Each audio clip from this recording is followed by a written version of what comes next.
Hello everyone, how's it going?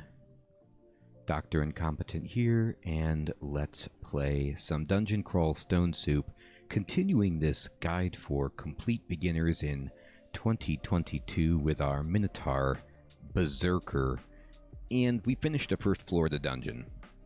We've talked about a good bit of the game's interactions, but there's some more, actually a lot more, that I'd like to discuss with you, and the best way to see that is just as it unfolds in the game. So I'm going to progress through and just kind of talk about situations as they come up and show you the progression that I like to do with a character like this as you get stronger.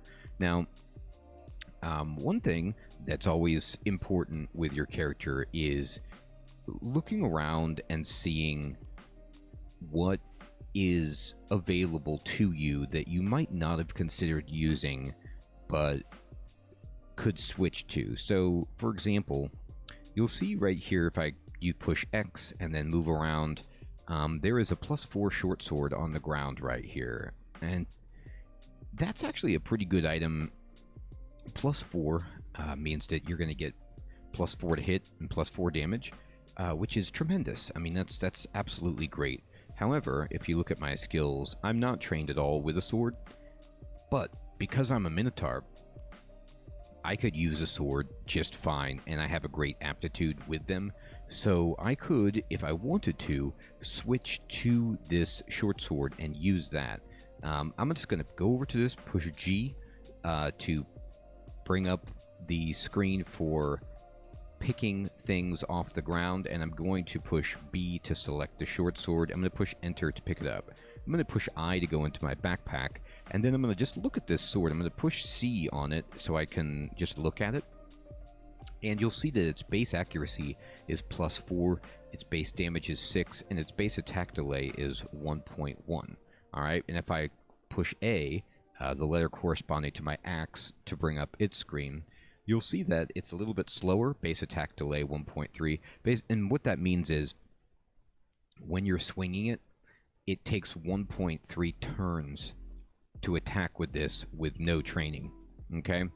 And so if you're not trained at all, it's going to take 1.3 turns, and as you level up your axe skill, or whatever skill governs that weapon, the delay will go down, and you will get faster with it. And actually on the next line you can see this weapon's minimum attack delay, which is 0.6, we would get at axe skill level 14, and our skill is currently 5.4, and so, you know, we want to go to that level, which is level 14, to get minimum delay, meaning like at that point we're getting more than 2 swings in the same amount of time as we were before. So that's very good. Now, the difference between the short sword and the axe is the short sword is more accurate but does less base damage, okay? And you might think, well, that's a pretty reasonable trade-off and I could just be more accurate. But also you have to remember that an axe will cleave, meaning it will hit targets that are adjacent to you as well, and the sword will not do that. It will allow you to riposte or backstab if you're sneaking around, but we're not sneaky, and riposte is okay but not as good by any means as cleave, in my opinion. And so even though the short sword is good, I'm not going to use it with this character, but there would be nothing wrong with using it even untrained if you wanted to, because it's +4. But I'm going to keep training axes and using axes because that's what I want this character to do, and we're just going to try to replace this hand axe as soon as possible. In general, you want high base damage in this game, unless you're going for a different kind of a build, like a stabber type of build, and you really need a dagger or a short blade for that to work.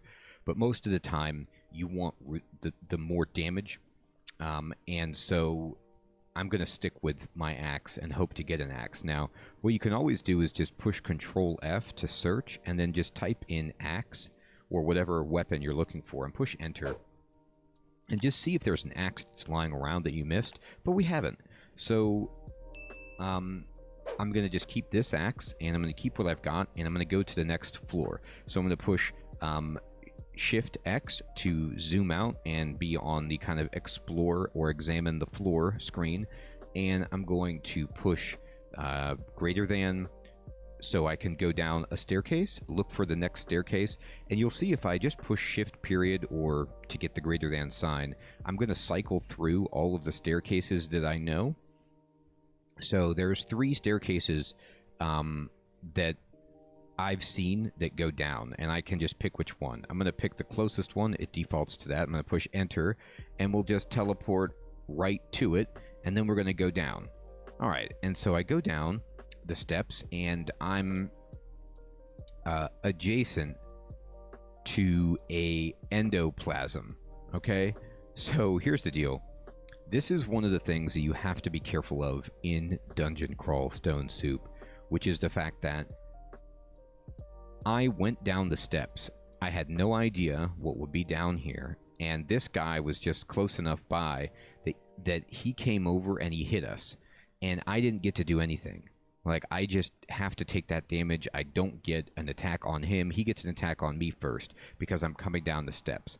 And, you know, I don't personally like this feature of the game because I've been killed, for example, in one shot with squishy characters coming down the steps before, and you can't really prepare for it. It just can happen. And so it's unfortunate, but it's part of the game, so you got to be ready for it. So don't go down the steps until you're at full health. And the reason perhaps that it's in the game is because of Stair Dancing, which is a tactic that advanced players do, and any player who wants to really survive in this game will take advantage of. And so because the character can kind of cheese with Stair Dancing, there are, I think, measures like getting hit unawares when you come down the steps put in place to disincentivize you from Stair Dancing, or at least put a penalty on Stair Dancing, but I don't know if that's the game design reason for that. That's just how it is.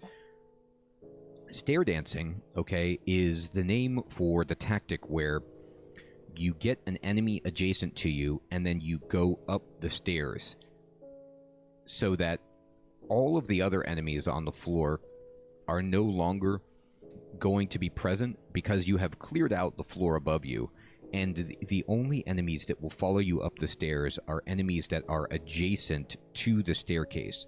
So, for example, if I were to go up the steps right now, this endoplasm would come up the steps with me, okay?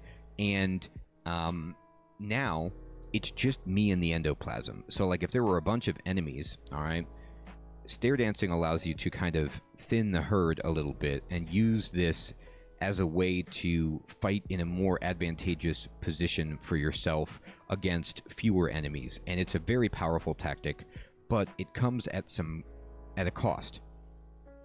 So the cost would be that when you use the steps, enemies get attacks on you for free. So, for example, you'll see right here, when we went down the steps, the endoplasm hit us, and then when I went up the steps, okay, before I got to even go up the steps, the endoplasm hit us, and he has also come up the steps with us. So using the stairs is like free attacks for the enemies, but the trade-off is that you get to fight less enemies at the same time, or do something like this, where you see I've gone up the steps here, and there are these 2 stone walls to the east and west of this staircase.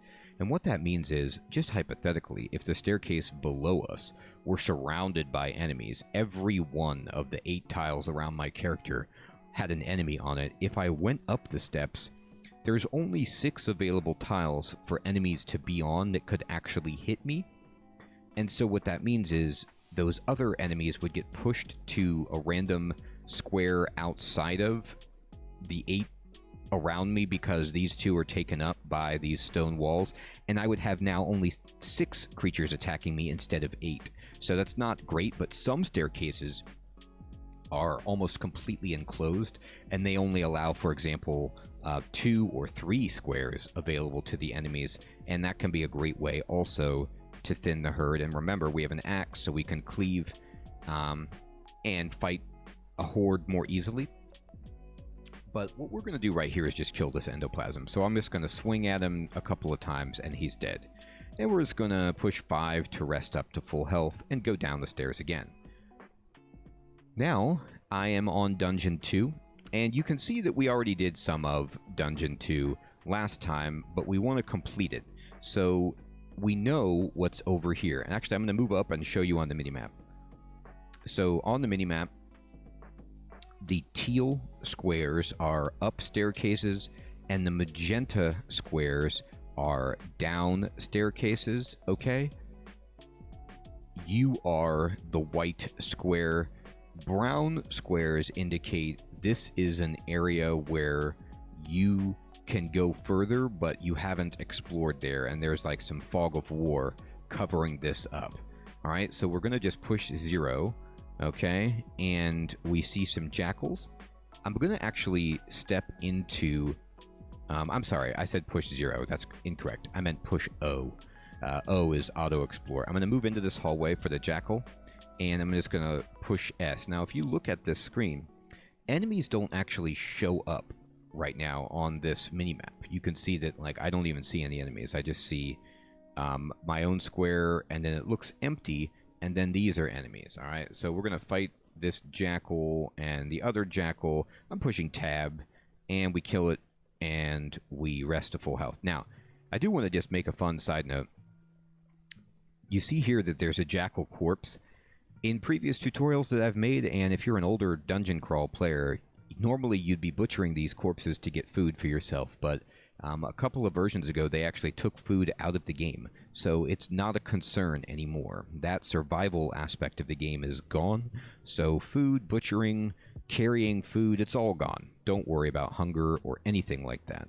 All right, we're going to look around, and now I want to explain this other part. So here's a mace, and you can see on the minimap that this kind of dark aqua color is indicating that there is something on the ground there. It could be treasure, or it could be like the bones of this animal, you know, or a dead creature or something like that, but there's something on the ground, and so that's what the game is telling you in the minimap. Here comes a ball python and a cockroach. The python is actually asleep. So I'm going to just go back and fight the cockroach. I'm going to let it come to me and swing at it, and then the python he's still sleeping. I'm going to go up to him. He's awake. And we're going to go up, and we'll just blast him and rest to full health and push O to auto-explore. We got a scroll of identify. So what I always like to do when I get a scroll of identify is push I and see what we've got. We actually have nothing that needs identified, really, at this point. Here's another little tip about identification scrolls. I think I explained this before, but you used to have to identify your gear to see whether or not it was cursed or what it was. And now all you have to do is look at it or step on it, and you will identify it, because there is no cursed items anymore. They took out cursed items. There's no scroll of remove curse. So don't worry about that. All you're using identify for is potions and scrolls, okay? So you still have to blind drink potions to ID them, or blind read scrolls to ID them, unless you have a scroll of identify. Or unless there's only one possibility left for that item to be. Alright, now here comes a Hob Goblin. I'm just going to push F and throw some rocks at this guy just for fun. And boom. And fight him, and we kill him. And we got another scroll of identify, and now we have 2 pink potions that we don't know what they are. So I think I'm just going to push R to read a scroll. I'm going to push E to select my scroll, and I'm going to try to identify these pink potions. I say try to identify. You automatically identify. There's no failure. So we got 2 potions of heal wounds. Now these are tremendous. Potion of heal wounds, I'm going to push I for inventory, push G, and these are the big heals. So these potions heal you significantly. It's a random range, but it's the biggest heal in potion form in single use that you're going to get, basically, in the game. and they're tremendous. So you want to save these for emergency situations. These should not be confused with potions of curing, which do heal your wounds a little bit, but cure poison. Whereas this does not take anything. It has nothing to do with poison. It just heals you more.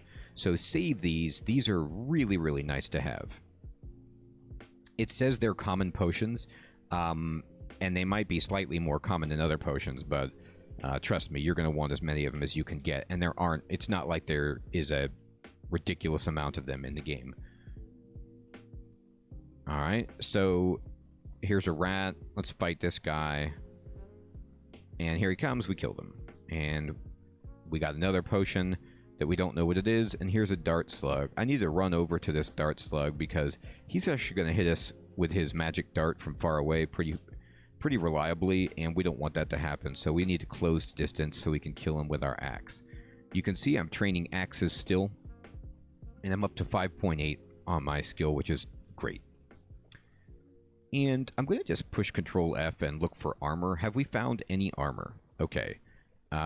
We found a leather armor back here, and I'm going to go get that. I'm going to pick it up, and I'm going to equip this. Leather armor is not great. You'll see I'm going to push inventory and go into my leather armor, and it's base armor rating 3 and encumbrance rating 4. All right, so in base armor rating is extremely important. It's telling you how much damage it's going to mitigate, okay? And the higher that number, the higher in general your guaranteed damage reduction is, meaning like physical damage that comes in, you just shave a guaranteed percent off, or portion off the top rather.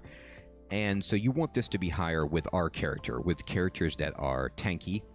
And in general, you want it to be high, but it comes usually at a price of encumbrance rating.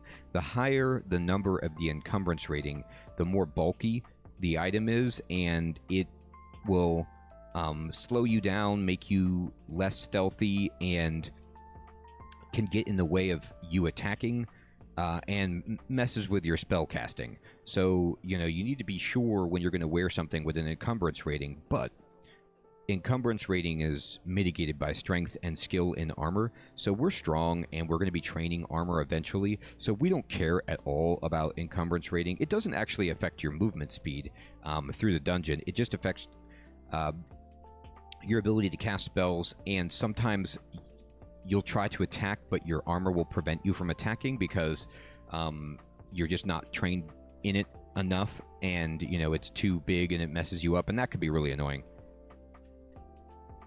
But for us, with this character, we're going to be wearing the heaviest armor that we can find. Now, this armor is, if I go into my inventory and look at my animal hide, you'll see that this is base armor 2 and encumbrance rating 0. So the leather armor isn't much better than this, but it's enough better. Now, another thing that encumbrance affects is your evasion. So I talked about spellcasting, I talked about attacking, and I talked about how the encumbrance rating is mitigated, but the other thing that it affects is your evasion. So you can see right now, wearing this animal skin, my evasion is 12, which is actually pretty good. But I'm going to put on this leather armor. I'm going to push Shift W for the wear screen, and I'm just going to go to my leather armor here, and I'm going to wear it. And you can see my evasion did drop down to 11, but my armor class went up by 1. Also, the art on my character's graphic has changed to reflect the new armor, and I look great. I will gladly trade an armor class for an evasion with this character, okay? Now, you can also just push I and go into an item, and then on the bottom of the detailed panel here, you can see that it gives you items to wear it, to drop it, to adjust what letter is corresponding to it in your inventory, or to inscribe it with information if you want to or something. So you can wear it that way. I just like to use Shift W to wear. Okay, you can use Shift P to put on jewelry if you have a ring or an amulet. We don't. You can use Shift T to take off something that you've worn, and you can use Shift R to remove a piece of jewelry. But all of that can also be done just in the inventory screen by either clicking on the item with your mouse or using the key corresponding to it and then using the commands at the bottom of the panel. All right, so we're going to go back downstairs. I am going to read one of my identify scrolls on this potion. All right, so it's a potion of Lignification. Now, you'll see that the name of this potion is in purple there, and that's because it's a potion that's going to give you a warning and ask you if you really want to drink it, because that particular potion turns you into a tree. Now, there's good advantages to being a tree, like your armor goes up and some other... let's see, it'll explain it right here. You get increased health and armor, but your evasion goes away, and you're not doing well against fire, but you're immune to torment and resistant to poison. So there are reasons why you'd want to turn into a tree, but the major drawback is that you are just stuck in place. You can no longer move, okay? And you can't teleport while it's enacted, so if you drink this and you realize that you're losing the fight, you are just stuck until it wears off. So you need to be very careful, but there are some situations where drinking this potion is super helpful.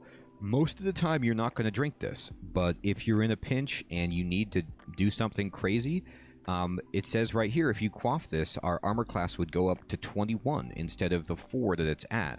So that's a huge boost. So if we were going to die and we were fighting something that was melee and, you know, there wasn't anything else around, maybe we drink that to stay alive. But for the most part, that's just going to sit in your pack. All right. That is Dungeon 2. At least I don't really drink potions of Lignification unless it mitigates or negates an enemy's attack or it's an extreme emergency. I don't really use them too frequently. Josephine is a great example of a named enemy that you can almost nullify with Lignification potion. But hopefully we won't be seeing her anytime soon because she's terrifying. Alright, let's go down to Dungeon 3, and we're going to explore. And we found a scroll that we don't know what it is. I could identify it, but I'm not going to. In general, I like to use my identification scrolls on potions first,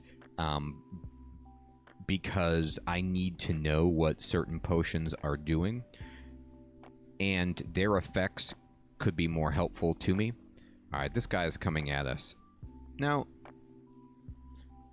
while he's coming at us, by the way, I think this is a good point to explain another ability that I can use at this point.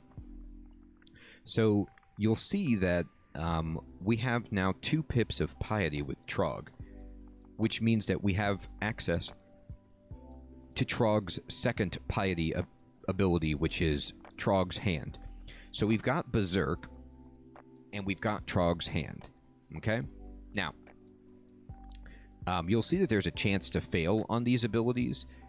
With pretty much every other god in the game, or most other gods in the game, the failure rate of your holy powers is determined by your invocations skill, but Trogg is a special case because he hates magic and things like invocations, and so what governs his failure rate is your piety. So, like, the more he likes you, the less chance that these abilities are going to fail, and these are very low chances of failure.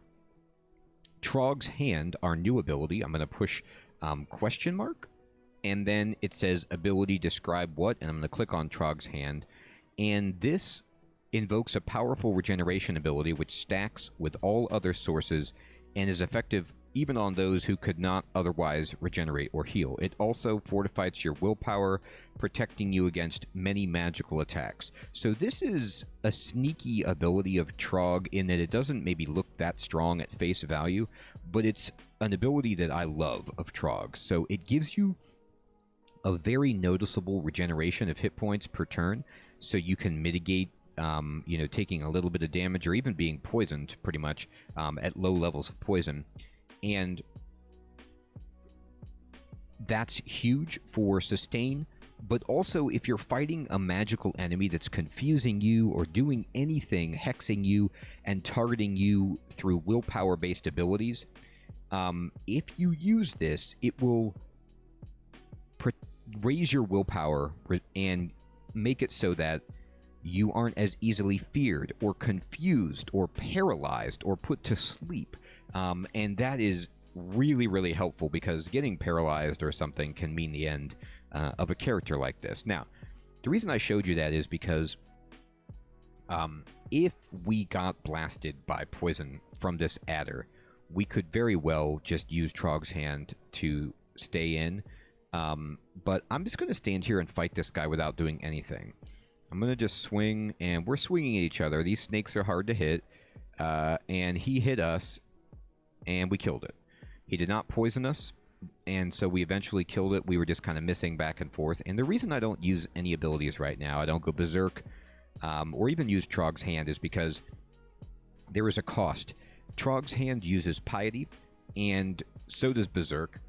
But I'm not as worried about Berserk, but I am worried about Trogg's Hand. And what would happen is, if I use Trogg's Hand, and it took Piety, I could drop down from 2 pips of Piety down to 1, and then no longer be able to use Trogg's Hand until I gained enough Piety or Favor back to meet that threshold of 2 pips and unlock that ability. And so I don't want to take that offline for a situation where it's not absolutely necessary. And our Axis skill went up to 6, and our level went up to 4, and we gained a point of agility. So we turned level 4. You get a random stat at this point with a Minotaur, and unfortunately we got agility. We'd love strength, but whatever, it's fine. Now, the reason I didn't go Berserk is you could have gone Berserk. It wouldn't be the end of the world, but if you look at my situation, I'm going to push Shift X and just kind of zoom out. You'll notice that there's a lot of unexplored territory over here. There's a door that is closed, okay? There is also unexplored territory down here behind me, and even up around this corner. And so the reason I show you that is, if I went Berserk, and let's say I, was fighting that snake, and I was missing because Berserk doesn't really help my accuracy, but then I eventually killed it, and I came down off of my Berserk, and I was unable to go Berserk, and I was slowed, and then some harder enemy just wanders around the corner and decides to come fight us, or comes up from behind us and wants to fight us. Well, now I can't go Berserk, and I'm slow, and that's a really bad situation. So I like to only use something like that if I feel really safe, or certain, rather, that no other enemy is going to add on to the fight. Berserk is our strongest ability, but its drawback is so heavy that if we aren't careful, it can kill us, and so we want to just be mindful. I'm actually going to go over here and map this out, yep, and you can see that there is a little passageway over here. So it behooves us to kind of explore in a way that is intelligent. Okay, now this is all closed off except for doors, but any enemy that has hands could open those if they wanted to. And we want to explore in a way that keeps the staircase close. So here's our way out right here. So we always want to remember where the staircase is, and we want to not have enemies like sneak up on us or flank us or get the drop on us. Alright, I'm going to search, and I'm going to explore. We found another scroll, and okay. Goodness gracious. Who did we just find? We just found Jessica. Okay, so Jessica is right here, and you're saying, hey, why is her name Jessica? Well, in all red, it tells us Jessica, the apprentice sorceress, comes into view. She's wielding a +0 club. So this is our first example on this beginner's guide of a named enemy. There are named, unique enemies in this game, and the ones that you see will be random to your run, so you might never see Jessica, or you might see her. They live on different levels of the dungeon and come in various packages of, they have their own story, they have their own abilities, and Jessica is a rather weak named enemy that you'll find early in the dungeon, like we're on Dungeon 3, and she's here. You can see the game is color-coding her yellow, meaning like she's about equal to our level. Now, let's pay attention to what's going on with Jessica. She has a +0 club, which is great. She could have a dangerous weapon, like with a scary magical brand or something, like poison, like venom, or chaos, or some kind of terrifying thing. She doesn't. So we're not afraid of her. But in that respect, she has cast a spell, and it says Jessica seems to speed up. That little icon in the upper right of her character sprite indicates that she has this buff on her, and that buff is haste. So she's hasted, so she's moving faster, okay? And she also has magic. Let's use X, move the cursor over to her, and if I just push my cursor over her without even going into the detailed panel, you can see that it says in parentheses she's fast, and she's wearing a +0 robe. So when you hover over them with this examined cursor, you can see what armor they're wearing, what weapon they have, who it is, and if they have any buffs or anything. All right, now if I push V, I'm going to get this screen, which we've looked at before, and this will tell us even more helpful information. So here's her flavor text. She's an evil apprentice sorceress. She entered the dungeon hoping to find a quiet, secluded place where she could study the darker arts without being disturbed. Well, unfortunate for you, we found each other and you're being disturbed. She has 9 hit points. Here's her armor class, evade, and willpower. Now, the game says she looks dangerous, and here's why. She has some pretty nasty spells that she can cast on us. So her club could hit us for about 5 damage, and she has about a 52% chance to hit us, which is actually pretty reasonable. Now, she has these spells, all right? She has Pain, Slow, Blink, and Haste, okay? So she can cast Pain on us with a 75% chance to affect us, and it has a 78% chance to defeat our will. Okay? Ouch. Its range is 5, which is indicated the @ sign is her, 1, 2, 3, 4 dashes, and then the greater than sign, the arrow pointing out is you, and so that's 5. Now, I am not within 5 tiles of her, so she can't actually hit us with Pain right now, which is, I'm going to push escape, why this number is in white. Because it's basically saying you are not in range of this ability at the moment, okay? But I am in range of Slow. If the number is red, that means that the person can hit you with it. It has a range of 7. She can Blink, which means that she can kind of like teleport to a square close by that she can't control.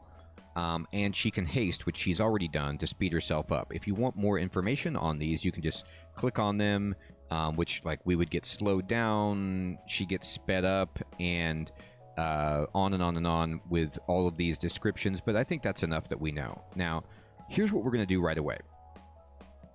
I am going to, because she's a spellcaster and she wants to operate at range, I'm going to walk back here so that I'll walk back here, that's fine.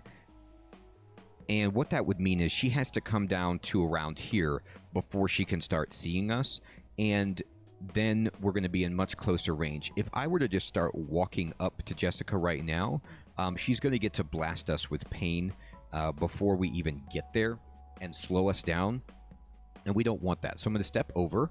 I'm going to push escape to get out of the screen. I'll walk over. Now, she can still see us, okay, but she has to move to do that. I'm going to walk over again, and she's hasted, so she's going to be moving faster than us, okay? So I said I was going to move over here, but at this point, I'm going to not do that, because you can see on the screen that this square is grayed out, meaning like this is not in line of sight anymore. So she's going to have to move down to here for me to be able to see her around the corner, and that's close enough. That's 1 tile away. What I'm going to do right away is I'm going to use Trogg's Hand, the ability that we just talked about. Because if you notice, Slow and Pain both make a will check to hit you. And so if we use Trogg's Hand, it raises our will. All right, I used it, and you can see my skin crawls. And now, look, we're regenerating, and we have a boost in our will. And I'm going to push Shift 5 to just show you our will was 1 pip, and now it's gone up to 2 pips. So it's like basically doubled. And if I go X onto Jessica and I push V to examine her, you can see that Pain, which the number is red now because we are in range of it, it went from a 78% chance to defeat our will to a 15% chance to defeat our will. And Slow went from about, like, I think she had like a 48% chance or something like that, down to a 2% chance. So we just about took her abilities offline. I mean, these are terrible success rates. So we're regenerating, and we took her 2 strongest abilities offline, which is just great. I am going to walk over to her because I could wait, but I don't like my prospects. I feel like if I don't go to her, she's going to try to use a ranged spell on me. So I just want to get into combat range. I'm going to walk. I'm going to push escape and walk over to her.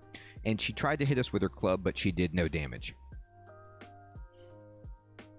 Now at this point, I'm going to take a swing at her, okay, and see how the fight goes. And if she hits me, I'm going to go berserk. All right, so she hit me with her club, and she did 6 damage, okay? And it says right here, Jessica very coldly says, "I hate your company," and she's done 6 damage to us, all right? So at this point, I hit her, but I did no damage, and she did 6 damage. I don't like what's going on. This is a tough enemy. This is a good time to go berserk. Now, it's not without risk, but I'm going to do it, okay? I want to kill this enemy. I'm going to just push A, and I'm going to go berserk. And I'm going to swing at her, and I kill her in 1 shot, okay? So that's the advantage of berserk. And now I'm berserk. I'm going to walk backward into this little cubby hole and minimize as much as I can the line of sight, all right? And I'm going to just push 5, and now our berserk has worn off, and we are slowed. Trogg's hand is fading away. The blue buff text is moving from a strong blue to a kind of weaker blue to indicate that it's wearing off. I'm going to push 5. I'm going to push 5, and our Trogg's hand is gone. I'm going to push 5 again. Our slow is off, and I'm just going to push 5 to wait until berserk is back. And we did it. Now berserk is back on, and I'm going to walk over here and see what she had. She didn't have anything else besides the club and the robe. Maybe, you know, she could have had a scroll or a potion or something like that, but she didn't. And we're going to look around, and we found some gnolls, and I'm just going to wait for these. I might throw a stone, whatever. We can fight these gnolls in the hallway, which is great, but I do want to point out this gnoll right here is wielding a spear. Spears, polearms are cool weapons in this game because you can reach 1 tile with them. So what that means is you can evoke a spear by pushing the V key to evoke, and then you can reach out and hit 2 tiles away. So when this guy with the club comes into range here, if this guy follows behind him, they both will be able to hit me. He can reach around his buddy, you know, and hit me with the spear. So that's going to be annoying, but the other enemies don't have spears, and it'll be okay. I'm just going to wait, and oh, the spear guy decided to not come down here, so that's even better. Gnolls quite frequently have polearms, so you have to watch out for that. I'm going to attack, and oh, there's a gnoll shaman that's using magic. Okay, that's annoying. All right, we killed that guy. Now we're down to 30 hit points, so I'm going to see what happens. If I get hit significantly, again, yeah, there's a bunch of gnolls. Gnolls come in packs, usually. And I'm going to use Trogg's hand, okay? And I'm going to hit, and I got hit again. And so in this spot, I'm getting hit pretty well. I've got Trogg's hand online. You can see we did go from 2 pips down to 1, meaning we can't do Trogg's hand again. And I'm going to go berserk right here. I'm not going to drink a healing potion because going berserk will be enough for us to kill these enemies quickly. But there is an enemy in the back that has a halberd that is not good, and we need to get rid of him as soon as possible. And we did it, but we almost died. So, and there's a dart slug back there. I'm going to walk back and pray. He doesn't see us, though. The question mark on the dart slug means that he didn't see us. So that was a situation where that was a little bit too greedy. I don't have very strong armor, and I didn't see that gnoll with the halberd when I went berserk. And you can see that because of that, I almost got myself killed. And I got myself killed because there were more gnolls in the pack than I thought. And I went berserk perhaps a little bit too late. I wasn't sure if I would need to. Sometimes if you roll really well to hit, you just don't need to. But in that spot, I should have maybe consumed a healing potion and then gone berserk to really ensure that I wouldn't have died right there. And that's just, you know, how tough the game can be sometimes. But luckily I was regenerating with Trogg's hand and got the extra health from berserk and was able to get through that. And I'm just pushing 5 to rest up, and we're at full health. So that was exciting. But, you know, berserk giveth and taketh away, and luckily we won right there. Now, if that dart slug would have seen us, and we would have lost berserk, it could have been a different game. But luckily also, we had these healing potions, which I did take into consideration in terms of our survivability right there. But remember, you can't drink these when you're berserk, so you need to either drink it before, or what I would have done if that slug would have come on, would consume it immediately and then just tried to walk up to him. Or I could have consumed a potion of invisibility and just run away, which is probably another great option to try to sneak out of that situation so that he couldn't see us. But there you go. So we are now experience level 5. We have 45 hit points. Our axe skill is up to 7. And we're rocking and rolling. We're doing really well. We defeated Jessica. We talked about Trogg's hand. We cleared Dungeon 2. We have a scroll of Identify, and we found 2 potions of Heal Wounds, which is absolutely phenomenal. And we still need to explore Dungeon 3. We saw the power, but also the danger of, you know, berserk, and that's just the danger of the game. A pack of gnolls with reach weapons can be really devastating. I mean, those halberds can hit for a lot. And unfortunately for this character, we haven't found strong armor. We are sitting here in leather armor. Let me look. That's it. We really want to be wearing better armor. It would have helped us a lot right there, but that's all we found, and you have to take what the dungeon gives you. Hopefully we'll get some chainmail, scale mail, or even plate mail soon, but we'll have to see. I think this is a good place to stop this second episode of the Beginner's Guide to Dungeon Crawl Stone Soup in 2022. I really enjoyed doing this because I think this is a good way to just show you what threats the dungeon will present and walk through my decision making with this character build.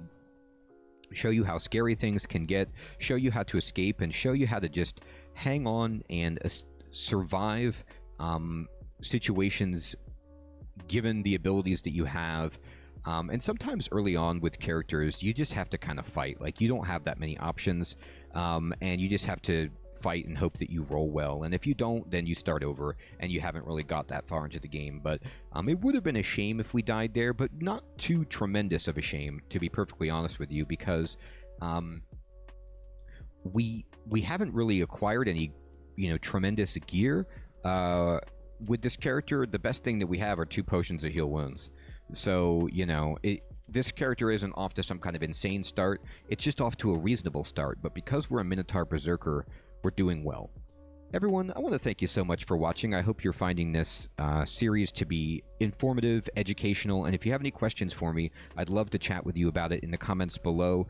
And I'm going to continue this series to kind of roll out this character further, just to help you get a good foothold in the game and see what happens as the game gets a little bit harder and this character gets more powers and abilities. Take care.